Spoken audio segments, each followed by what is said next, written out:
Privileged, Honorable Speaker, to have known and worked with him. It has been the greatest honor of my life to serve at the feet of the enigmatic Raila Amolo Odinga. May he rest well. Thank you, Honorable Speaker. First of all, thank you so much, Honorable Speaker, and for the indulgence, because as the House is aware, on the day when there was a special sitting to mourn the late Raila Amolo Odinga, I was not in the House because I was amongst those who had been tasked to travel to India to bring back his remains. And let me thank all the colleagues and the majority leaders especially who convened very quickly the House to mourn this great leader. Honorable Speaker, I rise pursuant to Standing Order 52-1 to make a statement of global concern, namely the sudden passing of the former Prime Minister of the Republic of Kenya and ODM party leader, the Right Honorable Raila Amolo Odinga, on Wednesday, 15th October 2025.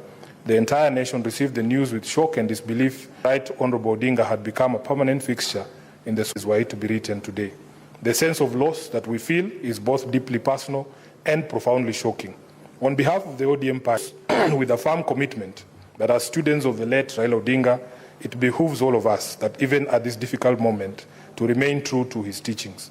Mr. Speaker, allow me to acknowledge that the late Raila Odinga taught us everything: how to fight for justice and freedom, how to build bridges across ethnic and political divides, how to remain true to ideals and conviction, as well as how to sustain a big political movement in the face of constant adversarial pressure from political foes. The only thing we have now learned is that he never taught us how to mourn him.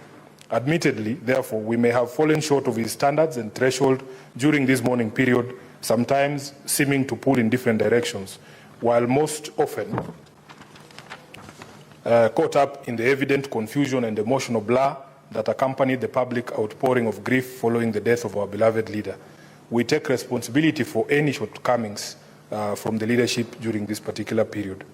The Senate of the Republic of Kenya must certainly be aware of the role that the late Honorable Odinga played in its conception, in the long journey of constitutionalism and the new constitutional order, especially with regard to the evolution and the growth of parliamentary democracy. No one played a bigger role than the former Prime Minister. In the birth of the 2010 Constitution, which restored the bicameral parliament in this country, reference to Right Honorable Odinga as a father of devolution was not without cause, for everyone acknowledged that his vision, foresight, and consistency brought towards a better constitution ensured we are all here today. Individually and collectively, we owe the departed Prime Minister a debt of gratitude. His place in the nation's history and in the world as a leading international statesman is guaranteed forever.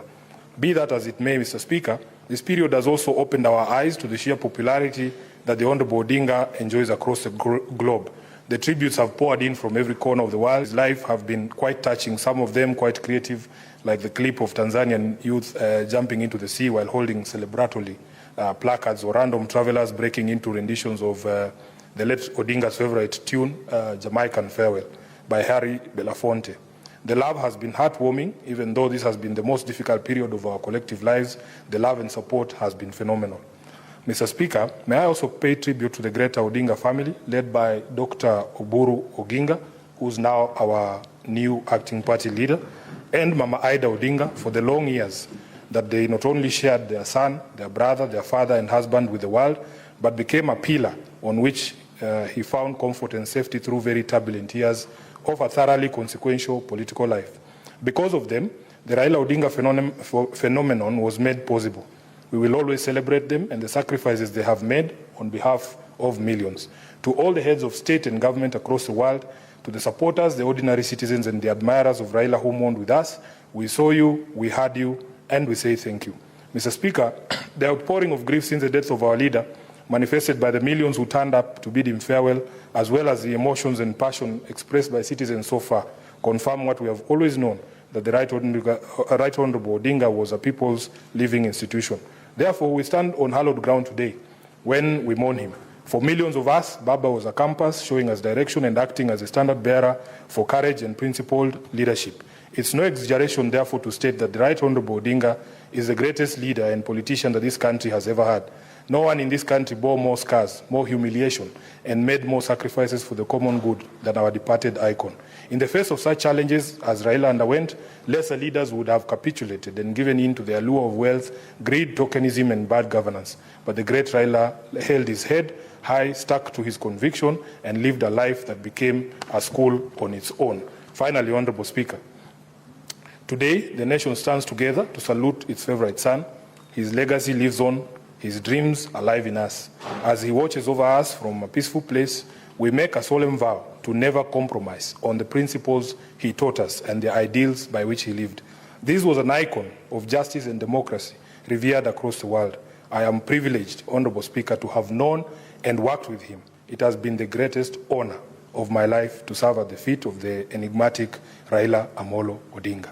May he rest well. Thank you, Honorable Speaker.